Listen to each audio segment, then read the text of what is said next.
자, 오늘 이제 예수님께서 자기 자신을 알리신 네 가지 계시가 있습니다. 그 네 가지 계시야말로 우리가 마땅히 알고 체험하고 누려야 할 것입니다. 알고 체험하고 누려야 세상 사람, 특별히 헤롯의 질문에 요한은 내가 목을 베었거늘 이런 소식이 들리니 이 사람 누구냐? 라고 대답할 때, 질문할 때 답을 할 수 있게 됩니다. 그 네 가지 계시 중에 마지막 네 번째 계시가 오늘 본문에 나오는 내용입니다. 첫 번째는 오병이어의 기적이고요. 두 번째는 오병이어의 기적을 예수님이 기도한 다음에 베드로의 입에서 신앙 고백을 통해서 드러내게 하였습니다. 그리고 그 이후에 세 번째 예수님을 알려주는 기적은 변화산에서 있었던 사건입니다. 그것은 오병이어와 베드로의 신앙 고백 속에 들어있는 내용을 더 심하고 분명하게 하는, 특별히 베드로의 신앙 고백에는 그 예수님이, 오병이어 기적을 행하신 예수님, 인자가 예루살렘에 올라가 고난받고 제3일에 살아나리리 하고 했는데 그 십자가에 달리실 인자가 구약의 예언을 성취할 뿐만 아니라 구약의 예언을 성취할 그분은 모세보다 엘리야보다 크신 하나님의 아들이라는 사실을 알려주고 명확하게 하고 분명하게 한 사건이 변화산에서 들려왔던 음성입니다. 그 예수님은 십자가를 통해서 영광 속으로 이제 들어가기 시작하는데, 이제 예수님은 산에서 내려오자마자 본격적으로 이제 예루살렘을 향하여 가실 준비를 하게 됐습니다. 그래서 53절에 보시면 예수께서 예루살렘을 향하여 가시기 때문에 그들이 받아들이지 아니하는지라 이렇게 되어 있고요. 그리고 51절에도 보면 예수께서 승천하실 기약이 차감해 예루살렘을 향하여 올라가기로 굳게 결심하고 이렇게 연결이 되어 있습니다. 그런데 바로 이 일이 진행되기 전에 산에서 내려오자마자 예수님은 안타까운 상황을 맞닥뜨렸습니다. 그 안타까운 상황은 어떤 사람이 하나밖에 없는 아들을 예수님의 제자들에게 데리고 왔는데, 예수님의 제자들에게 데리고 왔을 때는 예수님의 제자들이 그 아이에게서 귀신을 쫓아내고 또 간질병도 고쳐줄 것이라는 확신을 가지고 왔는데, 그 제자들이 귀신도 쫓아내지 못하고 병도 고치지 못했습니다. 그냥 귀신 들림 현상만 있는 경우도 있고 또 병과 함께 귀신 들림도 있는 경우가 있는데, 이 아들의 경우는 이 두 개가 복합적으로 나타난, 귀신이 나간다고 해서 자동적으로 해결되지 않는 그런 문제를 가진 자였습니다. 근데 놀랍게도 오늘 본문에 보니까 예수님은 아주 단번에 그의 아이의 아버지를 불러서 그 아이를 데리고 와라, 그렇게 하고 귀신이 저항하는 그 상황에 당황하지 않고 한마디로 하나님의 권위 있는 말씀으로 귀신을 꾸짖으니까 귀신이 즉시 나가고 그 아이는 아버지에게로 예수님께서 주셨습니다. 그러자 이 광경을 본 많은 사람들이 예수님이 이 사건을 통해서 드러낸 하나님의 위엄에 놀랐습니다. 이 놀라다는 단어를 주목해야 됩니다. 예수님이 모든 사람들이 보는 가운데서 드러낸 하나님의 위엄, 제자들은 하나님의 위엄과 영광을 드러내는데 9명의 제자가 실패를 했는데 예수님은 순식간에 귀신을 쫓아내고 그 아이를 완치하심으로 사람들이 예수님을 주목할 때 예수님이 드러내는 그 위엄에, 하나님의 위엄, magnificence라는 그런 단어인데 하나님의 위대하심을 드러낸 겁니다. 단지 그것뿐만 아니라 예수님이 행하시는 모든 일을 보고 사람들이 다 놀란 것입니다. 그래서 43절에 그들이 다 그 행하시는 모든 일을 놀랍게 여길세.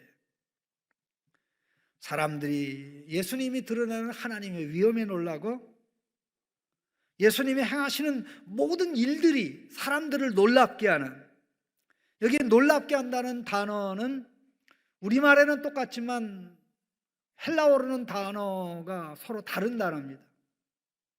어쨌든 중요한 것은 놀래 자빠질 일이죠. 예수님이 하는 한 가지만 사람을 놀라는 게 아니라 그가 하는 모든 일들이 놀래키는 이런 역사가 있었습니다. 어찌하여 예수님의 제자들은 하나님의 영광과 위엄을 드러내지 못하는데 예수님은 이와 같은 일을 하고 있는 것입니까? 사실 이 본문의 기록은 굉장히 참 재미나게 되어 있는데요. 이 기록이 마태복음 17장에도 기록되어 있고요, 마가복음 9장에도 기록이 되어 있습니다. 예수님이 산에 내려오자마자 있었던 일인데 이 기록을 가장 길게 기록한 복음서가 마가복음입니다. 되게 길게 기록됐어요. 14절이나 나옵니다. 14절이나 나오고요, 마태복음에는 아주 간단하게 5절밖에 안 나옵니다. 그리고 누가복음 오늘 본문에는 6절밖에 안 나오는데요, 마가복음이 이렇게 굉장히 길게 기록한 것을 마태복음은 이걸 딱 5절로 요약을 했어요. 3분의 1로 축소를 했어요. 그러면 마태복음하고 마가복음에 이 부분이 강조하는 가장 중요한 점은 제자들은 실패했는데 예수님은 대성공을 했다는 겁니다. 그래서 제자들이 예수님께 나와가지고 조용히, 굉장히 창피한 거예요. 왜 창피하냐면은 9명의 제자 중에 한 제자만 귀신을 쫓아내지 못했으면 이게 좀 예외적인 상황일 수 있지만 9명이 다 귀신을 쫓아내지 못한 거 있죠. 귀신을 쫓아내지 못한 거 있죠. 근데 이 9명의 제자들이 얼마나 그 아이의 아버지가 미웠겠습니까? 못하는 줄 알면 빨리 집으로 돌아가지.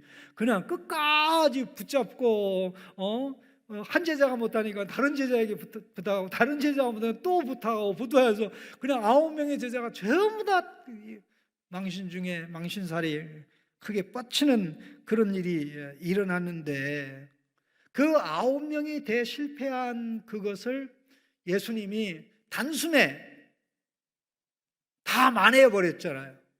그러니까 모든 사람들의 이목과 주목이 누구에게로 가죠? 예수님에게로 가죠. 도대체 예수님은 어떤 분이길래 저와 같은 일을 하시는가 하는 주목을 하는 가운데 제자들의 관심은 바로 왜 우리는 못했는데 예수님은 이와 같은 일을 하셨습니까? 하는데 초점이 있었던 겁니다. 그때 예수님이 너희에게 믿음이 부족해서 이와 같은 일을 못했다. 너희가 겨자씨 하나만한 믿음이 있다면 이런 기적을 행할 수 있을 것이다. 그렇게 말씀한 게 마태복음의 요 기록에 끝나는 부분입니다. 17장에. 그리고 마가복음에는 이런 유의 귀신은 기도 없이는 안 된다. 너희들이 기도가 부족해서 그랬다라는 말씀으로 나오는데, 오늘 본문 말씀에는 초점이 여기에 있는 것이 아니라 특별히 43절, 특별히 45절에 44절의 내용은 누가복음에만 나오는 내용입니다. 초점이 예수님께서 사람들이 보는 가운데 드러내는 하나님의 위엄, 하나님의 영광, 예수님이 하는 모든 일은 하나님의 영광과 위엄을 드러내고 나타내는 그런 일이었다는 것이고요. 그것을 예수님은 혼자 하기를 원하신 게 아니라 제자들이 예수님과 같이 예수님의 능력과 권능을 가지고 하기를 원했던 것입니다. 자, 제자들이 귀신을 쫓아내지 못하는 것은 정상입니까? 비정상입니까? 그럼 이렇게 질문할게요. 우리가 귀신 쫓아내지 못하는 것은 정상입니까? 비정상입니까? 우리는 12제자가 아니니까 다르죠. 넓은 의미의 제자지만 12제자에 포함되지는 않거든요. 그러니까 우리가 귀신을 쫓아내지 못하는 것은 지금까지 한 번도 귀신 쫓아내 본 적이 없잖아요. 그러니까 정상이죠. 그런데 제자들의 경우는 귀신들을 쫓아낸 경험이 있거든요. 또 예수님이 귀신을 쫓아낼 수 있는 권세와 능력을 주셨었습니다. 그런데 귀신을 쫓아내지 못했기 때문에 비정상인 것이죠. 자, 이 말씀을 왜 주목하셔야 되냐면 예수님의 제자들에게 사명 줄 때, 자, 9장입니다. 9장 1절을 같이 읽겠습니다. 예수님이 두 가지를 주셨습니다. 제자들에게. 같이 읽어보겠습니다. 예수께서 12제자를 불러 모사 모든 귀신을 제어하며 병을 고치는 능력과 권위를 주시고, 자, 모든 귀신을 제어하며 병을 고치는 능력과 권세를 주시고, 권위라고 되는데 이게 권위라기보다는 권세입니다. 권위라는 것은 그냥 위엄이 있다는 뜻이고, 권세라는 것은 어떤 것을 행할 수 있는 이 권한을 의미하고, 권한도 있고 능력도 있고, 이것을 예수님이 부여하셨습니다. 그래서 이것을 통해서 하나님 나라의 능력을 드러내고 나타내도록 하셨는데, 자, 6절 말씀 읽어보시죠. 제자들이 각각 마을에 두루 다니며 곳곳에 복음을 전하며 병을 고치더라, 이렇게 되어 있습니다. 사실 이 부분에 제자들이 나가서 병을 고쳤다는 언급은 나오지만 귀신을 쫓아냈다는 언급은 본문에 나오질 않는데요. 마가복음 6장을 보시면 아주 거기 생생하게 기록이 나옵니다. 뭐라고 기록이 나오냐면요, 제자들이 나가서 귀신을 짧게 쫓아냈다가 아니라 많이 쫓아냈다고 나와요. 6장 13절입니다.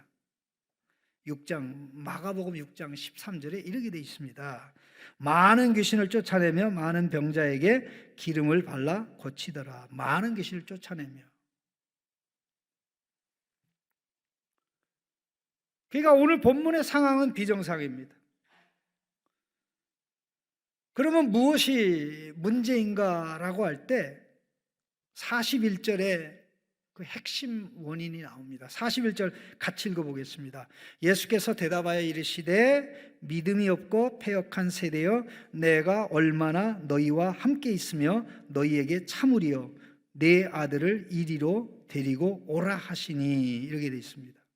자, 이 말씀 가운데 믿음이 없고 패역한 세대여, 내가 얼마나 너희와 함께 있으며 너희에게 얼마나 참으리요. 너희, 여기 너희는 누구를 가르친 겁니까? 예수님이 누구하고 함께 있었죠? 예수님이 누구에게 지금까지 참아줬죠? 여기서 언급된 너희들은 예수님의 제자들을 가르칩니다. 즉 40절에 언급된 당신의 제자들에게 쫓아내주기를 구하였으되 그들이 능히 못하더이다. 능력도 주고 권세를 줬는데 그들이 할 수 있는 능력이 없었죠. 믿음이 없고 패역한 세대요. 다른 사람은 몰라도 예수님의 제자들이 누구보다도 더 믿음이 있어야 되는데 믿음이 부족하니까 기도도 못하고, 믿음이 부족하니까 예수님 말씀도 이해도 못하고, 믿음이 부족하니까 기적도 행하지 못하고 능력도 행하지 못하는 창피를 당하는 이런 역사가 있었던 것입니다. 그런데 그럼에도 불구하고 초점은 제자들의 실패와 제자들의 무능에 있는 게 아니라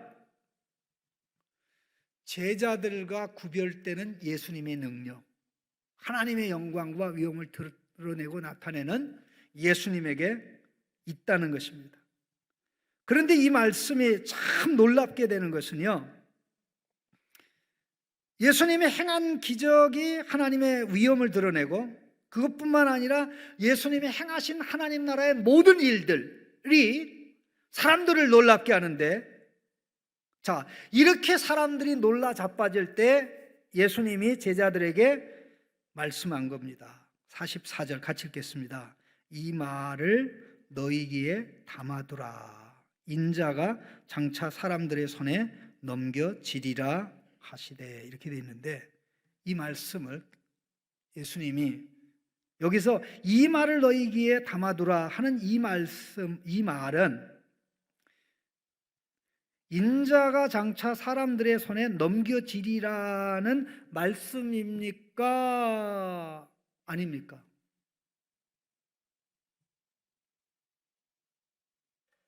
이 말을 너희 귀에 담아두라. 인자가 장차 사람들의 손에 넘겨지리라. 이렇게 되어 있는데요, 제가 원문을 읽어드릴게요. 원문에 이렇게 되어 있습니다. 담아두고 있으라. 너희들의 귀에 이 말씀들을 담아두고 있으라. 너희들의 귀에 이 말씀들을. 왜냐하면 인자가 사람들의 손에 넘겨질 것이니까. 그러니까 귀에 담아두라는 말씀들은 예수님이 인자 예수님이 십자가의 죽음을 위해서 사람들에게 넘겨진다는 말씀이 아니고, 그들이 말씀들을 기억해야 되는 이유는, 예수님이 하신 말씀들을 기억해야 되는 이유는 예수님이 하신 말씀들이 예수님이 십자가에 달릴 때 다 이루어질 것이기 때문에 기억하라는 것입니다. 그럼 여기 예수님이 너희들의 귀에 명확하고 또렷하고 확실하게 담아두라 하는 이 말씀들은 뭘 가르칠까요? 사실 이 말씀들은 예수님이 행하시고 설명하신 오병이어 기적, 베드로의 신앙 고백, 베드로가 신앙 고백할 때 예수님이 또 말씀하신 것, 변화산에서 예수님이 영광스럽게 변화되고 하늘에서 음성이 들린 그것, 그리고 이 산 밑에 내려와서 예수님이 행하신 이 네 번째 기적, 이것들, 여기 말씀이라는 뜻도 되지만 사건들이라는 뜻도 돼요. 예수님을 알려주고 드러내고 나타내는 사건, 또 그 사건을 설명하는 말씀, 이 둘이 하나인데, 이 모든 것들은 오병이어 기적도 십자가, 베드로의 신앙 고백에도 인자가 예루살렘에 올라가 고난을 받고 그것도 십자가, 변화산 사건도 십자가에 달리실 그분이 구약을 성취할 뿐만 아니라 구약을 성취하여 영광 속에 들어가실 분은 모세보다 위대하고 엘리야보다 위대한 하나님의 아들 되시는데 그분이 가실 길이 십자가, 그리고 지금 사람들이 보는 가운데 영광과 위엄을 드러내신 예수님. 여기에 우리가 하나 주목할 게 바로 이겁니다. 이 아들이 어떤 아들이냐면요, 하나밖에 없는 아들이에요. 38절에 무리 중에 한 사람이 소리질러 이르되 선생님 내 아들을 돌보아 주옵소서. 이는 내 외아들입니다. 가만히 생각해 보세요. 이 외아들이라는 걸 강조하는데요,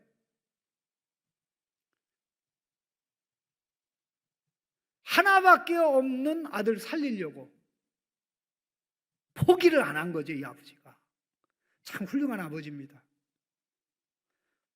물론 앞부분에는 이제 딸을 살리려고 엄마가 목숨을 걸어요. 7장에는. 여기 그 다음에 8장에는 이제 아버지가 딸을 살리려고 또 야이로죠. 그렇게 노력하는 거. 여기 9장에는 이제 아버지가 하나밖에 없는 아들, 하나밖에 없는 아들이죠. 이 아들을 살리려고 믿음의 끈을 놓질 않아요. 그럼 보세요. 하나님 아버지에게 독특하신 아들은 몇 분입니까? 두 분이에요. 예수님도 아들이고 성령님도 아들. 한 분밖에 없잖아요.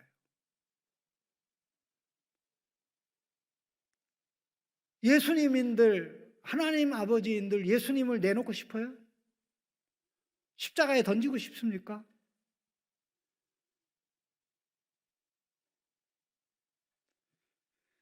결국 하나님의 수없이 많은 아들, 딸들을 살리기 위해서 예수님을 십자가의 죽음에 내어주실 계획과 목적을 드러내고 그 결과 하나님의 백성이 살아나게 될 것을 드러내고 나타낸 사건이 오병이어 기적, 베드로의 신앙 고백, 예수님 어떤 분이다? 변화산에서 영광스러운 모습을 가진 예수님의 모습, 그리고 산에 내려와서 귀신을 걷더니 추방하고 치유하는 이 모습. 이 모든 것은 예수님이 능력이 많아서도 아니고, 예수님이 단지 지혜가 많아서도 아니고, 예수님이 사람과 구별돼서도 아니고, 한마디로 예수님이 십자가의 길을 가실 것이기 때문에 이런 치유가 일어나고 이런 귀신 축출이 일어나고 사람들이 예수님 안에서 용서받고 하나님의 아들이 되고 딸이 되는 역사가 있는 거예요. 예수님 이 말씀한 겁니다. 얘들아, 기담아둬. 기담아두란 말이야. 이것들 다 기억하고 있으란 말이야. 이거 다 내가 인자 예수님이 십자가에 달려 죽을 때 이 모든 것이 이루어진 것을 너희들이 깨달아야 되거든. 그 말씀입니다. 그런데 당분간은 제자들이 이걸 아직 못 깨달아요. 45절 한번 보실까요? 그들이 이 말씀을 알지 못하니 이는 그들로 깨닫지 못하게 숨긴 바 되었습니다.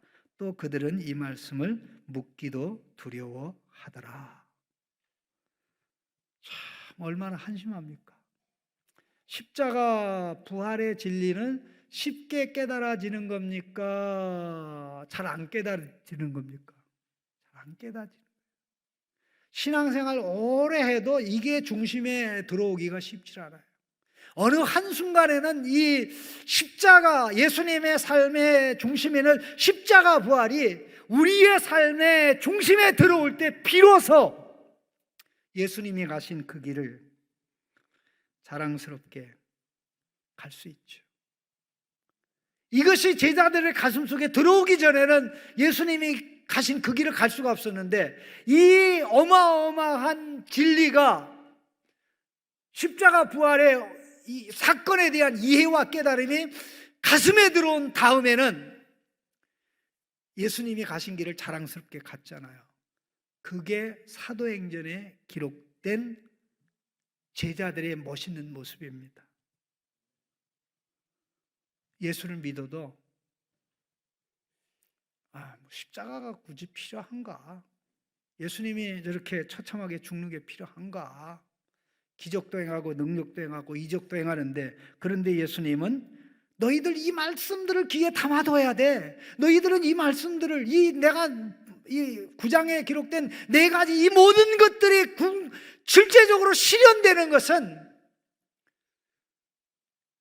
인자가 십자가에 달려 죽었다가 살아날 때 이루어지는 거야. 그것 때문에 그런 거야. 이게 아니면, 십자가 부활이 아니면 이 모든 것은 공수표야. 공수표야. 그렇게 말씀하신 겁니다.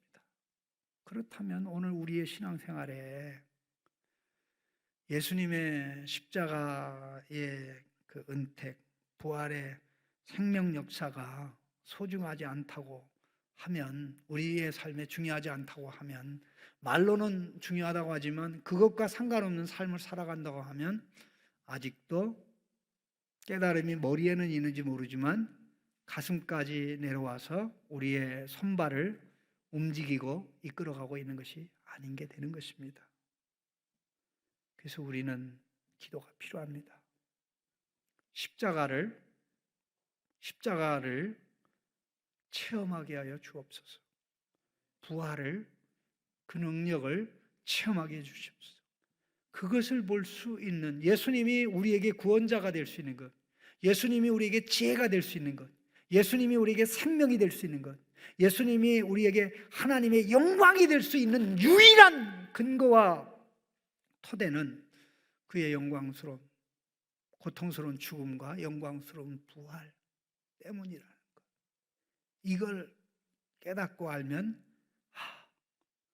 내 신앙의 성숙은 이 길을 감으로서만 이루어지는구나. 이런 깨달음과 은혜가 있기를 간절히 바랍니다. 같이 기도하겠습니다.